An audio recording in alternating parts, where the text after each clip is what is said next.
आधी रात का समय है। भीमा गांव के सरपंच के घर पर लेटा हुआ सो रहा है। भीमा सरपंच का दूर का रिश्तेदार है। अचानक सरपंच ने आकर भीमा को उठा दिया। क्या हुआ सरपंच जी? आधी रात के समय आपने मुझे क्यों उठा दिया? सब कुछ ठीक तो है? गांव से तुम्हारे पिताजी का फोन आया था, उनकी तबीयत सही नहीं है, सुबह तुम घर चले जाना।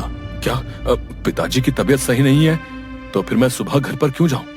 अभी क्यों नहीं, मैं अभी जाता हूं। अरे अब इतनी भी तबीयत खराब नहीं है। वो क्या है, मुझे सुबह देरी से उठने की आदत है, तो इसलिए मैंने तुम्हें अभी बता दिया। अभी तुम जाओ, आराम से सो जाओ। नहीं सरपंच जी, आपने पिताजी की तबीयत के बारे में मुझे बताकर मुझे विचलित कर दिया है। और वैसे भी मेरा गांव यहाँ से सिर्फ 20 किलोमीटर दूर ही तो है। अभी 15 या 20 मिनट में पहुंच जाऊंगा। बात वो नहीं है भीमा, तुम तो जानते हो कि हमारे गांव से आगे जो जंगल पड़ता है वहां पर भूतों का दबदबा है। तुम बेवजह मुसीबत में पड़ जाओगे। सरपंच चाचा, अब वो दिन दूर नहीं जब मानव मंगल ग्रह पर कॉलोनी बनाएगा। भला भूतों से मंगल ग्रह का कॉलोनी का क्या लेना देना? मैं ये कहना चाहता हूँ चाचा कि ये सब पुरानी किसी घिसी पिटी कहानी की तरह है। इन बातों में कोई सच्चाई नहीं है। और वैसे भी मैं भूत प्रेत, पिशाच चुड़ैल, इन सब बातों पर विश्वास नहीं करता। सरपंच ने भीमा को बहुत समझाया, मगर भीमा नहीं माना। भीमा मोटरसाइकिल स्टार्ट करके उस जंगल की सीमा पर पहुंचा ही था कि तभी जंगल में डरावनी आवाजों का शोर आना शुरू हो जाता है और भीमा के दोनों टायर पंचर हो गए। भीमा की बाइक रुक गई। अजीब बात है, मेरी बाइक के दोनों टायर पंचर कैसे हो गए? और ये आवाजें कैसी आ रही हैं? दरअसल वो आवाजें कक्काल के दोनों चेले टीपू और सुल्तान निकाल रहे होते हैं, जिन्हें भीमा नहीं देख पा रहा था। हेलो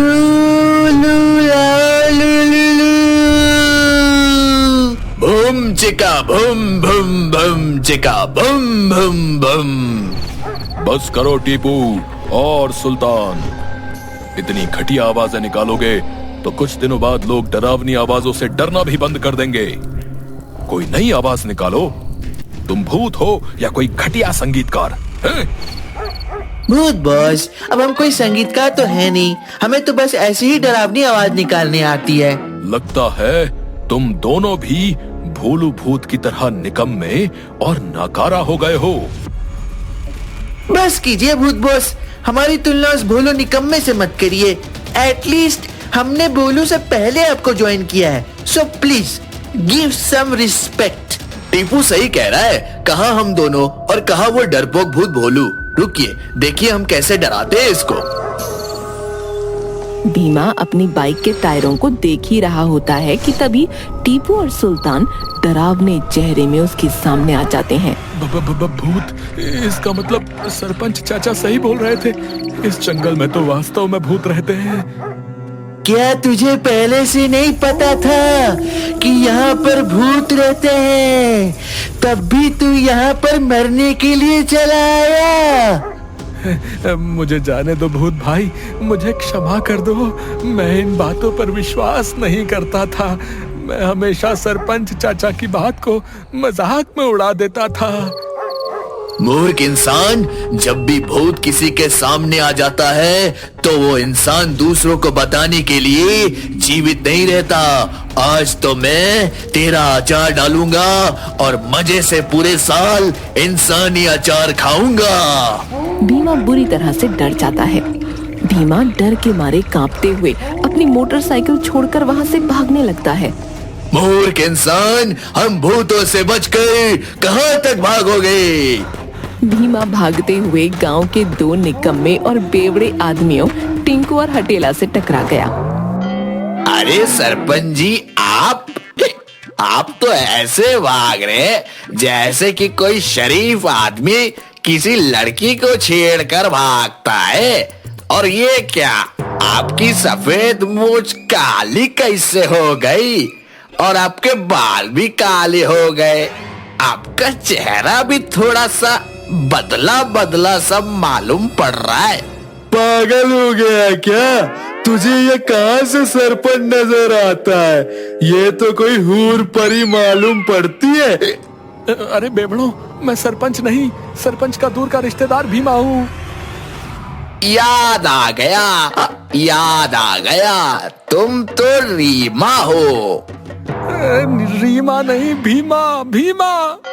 हाँ ठीक है, तुम रीमा शीमा जो भी हो, लेकिन तुम ऐसे क्यों भाग रहे हो जैसे कि तुमने कोई भूत देख लिया हो। मैंने सच में भूत को ही देखा है। तुम्हें शर्म आनी चाहिए भीमा भाई। मैंने तो सुना है कि ताशानगर गांव के लोग किसी से नहीं डरते, यहाँ तक कि भूत भी ताशानगर गांव के लोगों से डर कर भाग जाता है। हटेला सही बोल रहा है। जाओ, वापस जाओ और उन भूतों को सबक सिखा कर आओ। दिखा दो कि तुम भी ताशानगर के शेर हो, शेर। इतना कहकर टिंकू और हटेला नशे में वहीं पर बेहोश हो जाते हैं। भीमा वहाँ से भाग जाता है। टीपू और सुल्तान टिंकू और हटेला की बातें बड़ी गौर से सुन रहे होते हैं। वो सीधे उड़ते हुए अपने भूत बॉस के पास पहुँच जाते हैं। क्या हुआ, तुम दोनों खाली हाथ आ गए? कहीं वो इंसान भाग तो नहीं गया? अगर ऐसा हुआ तो तुम जानते हो क्या होगा। भूत बिरादरी का नाम बदनाम हो जाएगा। भूत बिरादरी का तो वैसे भी नाम बदनाम हो रहा है। तुम कहना क्या चाहते हो? अभी हम सुनकर आ रहे कि ताशानगर गांव के लोग भूतों से नहीं डरते, बल्कि भूत उनसे डरकर उल्टा भाग जाते। अच्छा, अब तो ताशानगर वालों को सबक सिखाना ही होगा। ये अब हम भूतों की प्रतिष्ठा का सवाल है। टीपू और सुल्तान, भोलू, तुम कहीं भी हो, तुरंत इसी वक्त मेरे सामने आ जाओ। भोलू भूत आंखें मसलता हुआ कक्काल के सामने आ जाता है। तुम क्या कर रहे थे भोलू? आई एम स्लीपिंग भूत बॉस। बस आपकी आवाज सुनी और नींद में ही आपके पास आ गया। कितनी बार कहा है तुम्हें भोलू कि भूत रात में नहीं सोते? पूरी बात बताया करिए भूत बॉस। भूत ना तो रात में सोते हैं और ना ही किसी को सोने देते हैं। हाँ, ठीक है, गुस्सा मत करो सुल्तान भाई। Boss is always right. अबे भोलू के बच्चे, मुल्तान नहीं सुल्तान नाम है मेरा, सुल्तान भूत। चुप करो तुम दोनों। मैं चाहता हूँ तुम ताशानगर गांव में आतंक मचा दो, और इतना आतंक मचाओ कि गांव के हर व्यक्ति की आंखों में मुझे डर दिखना चाहिए। ना ना ना ना, अरे भूत बॉस, ऐसा क्या कर दिया बेचारे गांव वालों ने? आप क्यों उन गांव वालों को डराना चाहते हो? ये गलत बात है। हम सब अच्छे भूत बनते हैं ना। तुमसे कितनी बार कहा है कि मुझे सही और गलत का ज्ञान मत दिया करो, मत दिया करो। और भूत कभी अच्छे नहीं होते, हम उनका जीना हराम कर देंगे। जीना हराम नहीं भूत बॉस, मरना हराम कर देंगे। मत भूलिए, हम सब मर चुके हैं और भूत हैं। हाँ, मैं यही कहना चाह रहा हूँ। अब जाओ यहाँ से। क्या करूं? मेरा मन तो नहीं करता, लेकिन अगर भूत किंग की बात नहीं मानूंगा तो वो भूत लोक में मेरा रहना हराम कर देगा, और अगर मानता हूँ तो मुझे बहुत बुरा लगेगा। क्या कोई बीच का रास्ता नहीं निकाला जा सकता? भूत किंग को गांव के लोगों को डराना ही है ना। उन्हें एक तरह से और तंग करने के और भी रास्ते हो सकते हैं। भोलू भूत ने देखा कि ताशानगर गांव का मुखिया वहां से गुजर रहा था कि तभी एक इंसान मुखिया से बोला, राम राम मुखिया जी, कहाँ जा रहे हो? अरे तुम्हारे ही घर पे गया था, लेकिन तुम मिले ही नहीं। मुखिया जी, मेरी पत्नी चंपा तो घर पर ही थी, उससे मेरे बारे में पूछ लेते। अरे तुम तो जानते हो कि मैं नारी का कितना सम्मान करता हूँ।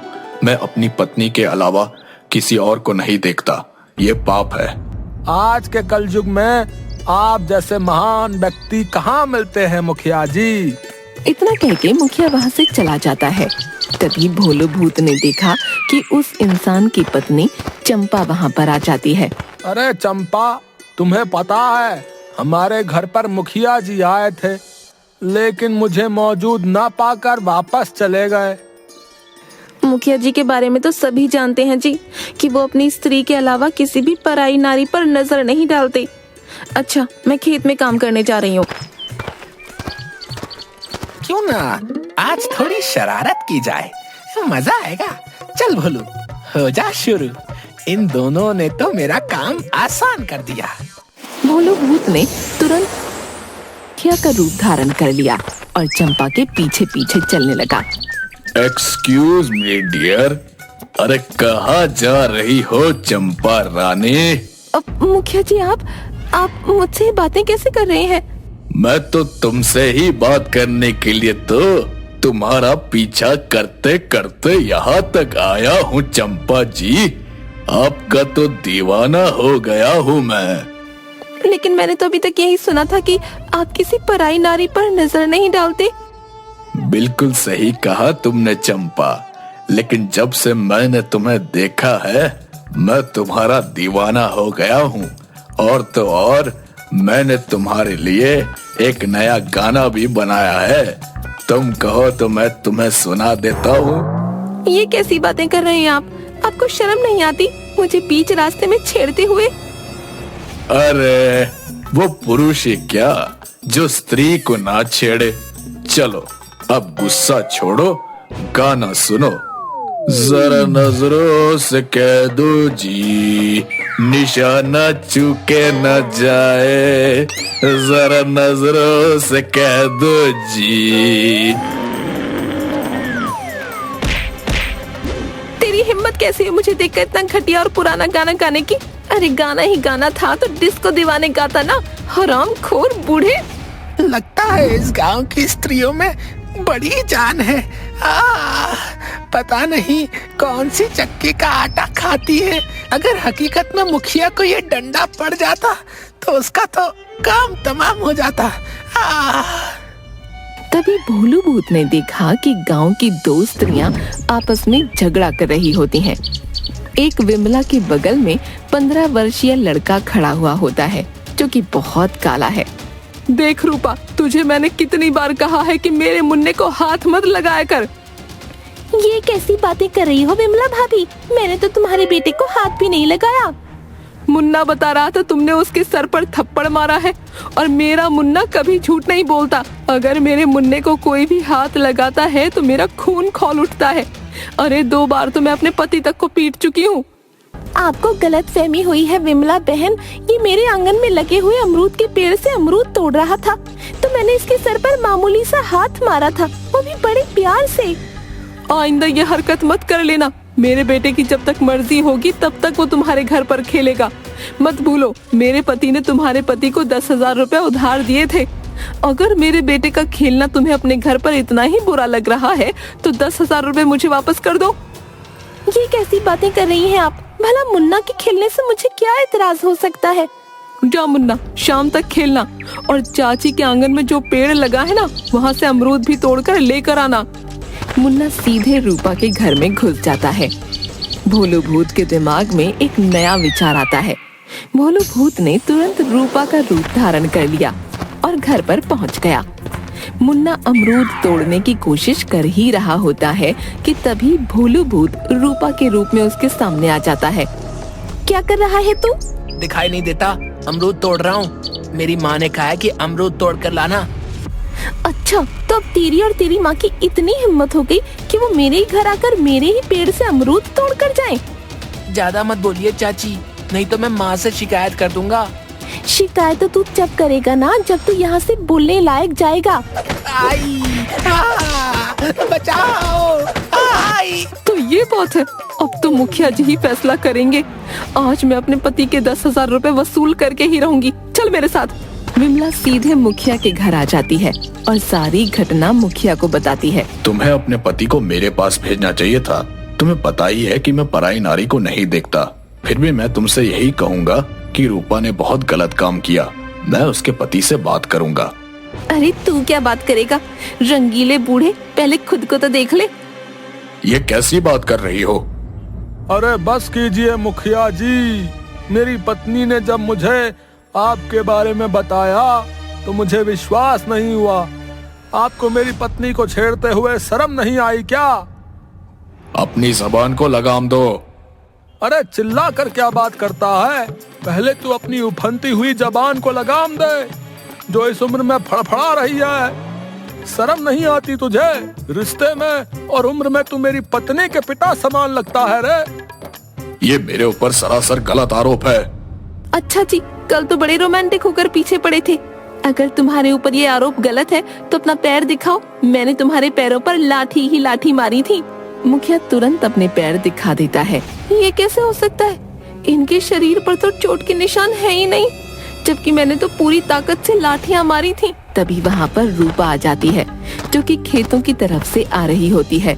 आ गई तुम? मैंने तुमसे कहा था ना मेरे बेटे को हाथ मत लगाना, और तुमने मेरे बेटे के गाल पर थप्पड़ ही थप्पड़ मार दिए। ये कैसी बातें कर रही हो तुम विमला बहन? मैं तो खेत में गई थी, घर गई ही नहीं। आखिर ये हो क्या रहा है? तभी वहाँ पर ताशा नगर गांव का साधु आ जाता है। मुखिया एक ही सांस में सारी घटना उस साधु को बता देता है। साधु तुरंत अपनी आंखें बंद कर लेता है और अचानक साधु अपनी आंखें खोलकर बोलता है, इस गांव में किसी भूत का साया पड़ चुका है। भूत का नाम सुनकर सब लोग डर जाते हैं। उसी भूत ने मुखिया और रूपा का रूप धारण करके सबको परेशान किया है। इससे पहले कि वो भूत गांव में और लोगों को परेशान करे, मुझे उसे वश में करना होगा। साधु मंत्र पढ़ना शुरू कर देता है। साधु मंत्र पढ़ ही रहा होता है कि तभी मुखिया साधु से बोलता है, क्या आपकी मंत्र की शक्ति से वो भूत आपके वश में आ जाएगा? ये मंत्रों की दुनिया है मुखिया जी। मेरे मंत्र उस भूत के सामने एक बहुत सुंदर व्यक्ति के रूप को धारण करके जाएंगे और उसे यहाँ पर ले आएंगे। लेकिन ये दृश्य सिर्फ मैं देख सकता हूँ, तुम नहीं। इतना कहकर साधु मंत्र पढ़ने लगता है। इस सारी घटना को कक्काल, टीपू और सुल्तान के साथ देख रहा होता है। जाओ जाओ, जाकर भोलू को सतर्क करो, वरना ये साधु उसे अपने वश में कर लेगा। अगर उसने सारी सच्चाई साधु को बता दी तो कहीं ये हमारे भी पीछे ना पड़ जाए। साधु के मंत्र एक सुंदर पुरुष का रूप धारण करके भोलू भूत के पास पहुंच जाते हैं। तुम तो बहुत सुंदर पुरुष हो, क्या तुम मुझे देख सकते हो? हाँ, क्यों नहीं देख सकता। चलो, तुम्हें एक साधु ने बुलाया है। वहाँ पर टीपू और सुल्तान पहुँच जाते हैं। उस पुरुष की बातों में मत आना भूलू, वो कोई पुरुष नहीं बल्कि मंत्र है। जब मैं जीवित था तब साधु का कहना बहुत मानता था। आज भी मैं किसी साधु का कहा नहीं टालूंगा। मूर्ख भूत, वो साधु तुझे भस्म कर देगा। नहीं, मैं साधु के आदेश को नहीं टाल सकता। मुझे गुस्सा आ रहा है इसकी बेवकूफी पर सुल्तान। मुझे पकड़ो कोई, मैं इसकी जान ले लूंगा। अबे पागल हो गया है, मरे हुए को तू क्या मारेगा? भोलू भूत ने उनकी बात नहीं मानी और उस पुरुष के साथ सीधे साधु के पास चला गया। साधु के पास जाते ही वो पुरुष गायब हो जाता है। भोलू भूत को देखकर गांव के सब लोग डरने लगते हैं। तो वो तू ही है जिसने गांव के लोगों का जीना हराम कर रखा है। मुझे ऐसा करने का आदेश दिया गया था साधु महाराज, लेकिन मैंने इन लोगों को डराया नहीं। हाँ, थोड़ा सा परेशान किया है, उसका भी मुझे बहुत पछतावा है। झूठ बोलता है तू। मैं अपनी मंत्र शक्ति से तेरा अतीत भी देख सकता हूँ। अगर तेरी बातें झूठी निकली तो मैं तुझे यहीं भस्म कर दूंगा।